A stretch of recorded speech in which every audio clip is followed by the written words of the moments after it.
గుమ్మగుమ్మలాడే బేళ్ళకారం is ready. Hi hello నమస్తే, అందరు ఎట్లున్నారు? బాగున్నాను. నేను మీ శాంతి గౌతమ్. నేనైతే చాలా బాగున్నానండి. ఈరోజు అయితే నేను బేళ్ళకారం ప్రిపేర్ చేయబోతున్నాను. ఇది చాలామంది శనగబేళ్ళతో కూడా చేస్తారు, కందిబేళ్ళతో కూడా చేస్తారు. నేనైతే శనగబేళ్ళతో చేశాను. టేస్ట్ మాత్రం అదిపోతే తప్పకుండా ట్రై చేయండి ఒక్కసారైనా. Bye bye.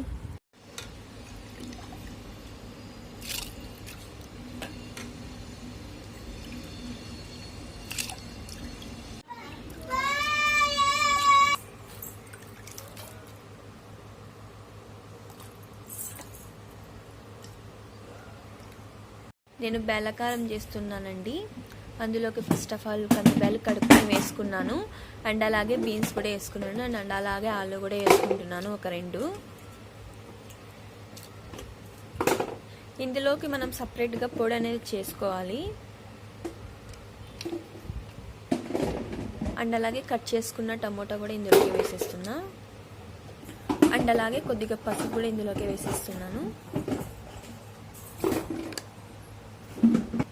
ఇప్పుడు ఇంకా కుక్కర్ మూత పెట్టేసి విజిల్స్ ఇవ్వడమే. ఒక 3 విజిల్స్ ఇచ్చుకోవాలి. మిక్సీ జార్లోకి అయితే కొద్దిగా కొబ్బరి ముక్కలు వేసుకున్నాను, 3 లవంగాలు, 2 ఇంచుల చెక్క వేసుకుంటున్నాను. అండ్ అలాగే 5-6 వెల్లుల్లి కూడా వేసుకుంటున్నాను ఇందులోకి. ఫస్ట్ అయితే వీటిని ఒక రౌండ్ మిక్స్ పెట్టుకోవాలి. చూసారు కదా, ఈ విధంగా మిక్సీ పట్టుకున్నాను. ఇందులోకి 1.5 టేబుల్ స్పూన్ కారం వేసుకుంటున్నానండి. ఇందులో కొద్దిగా కారం ఎక్కువ ఉంటేనే బాగుంటుంది. 1 టేబుల్ స్పూన్ ధనియాల పొడి కూడా ఇందులోకి వేసుకుంటున్నాను. నెక్స్ట్ ఇది మిక్సీ పట్టుకోవాలి. చూసారు కదా, ఈ విధంగా మిక్సీ పట్టుకోవాలి.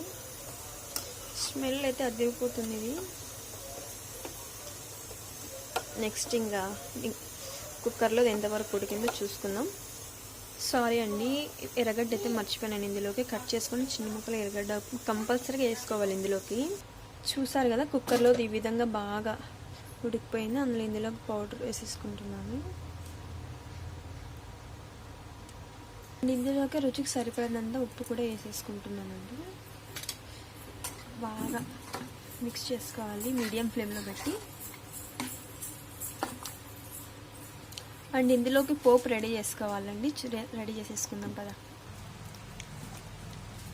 పెనం ఆయిల్ హీట్ చేసి 2 టేబుల్ స్పూన్ వరకు ఆయిల్ వేయాలి.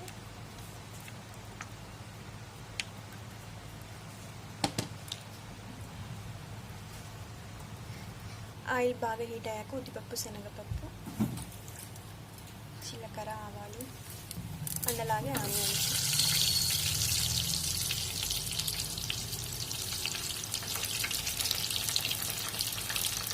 ఆనియన్స్ బ్రౌన్ కలర్ వచ్చే వరకు వేయించుకోవాలి.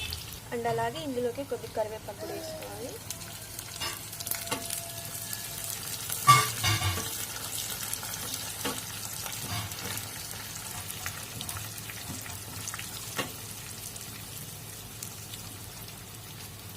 పోపు చూస్తారు కదా, పోపు వేసేసుకున్న తర్వాత స్మెల్ ఫైనల్గా బేళ్ళకారం is ready. It's very yummy taste. And ఇందులోకి కట్ చేసుకున్న కొత్తిమీర కూడా ఫైనల్గా వేసుకోవాలి.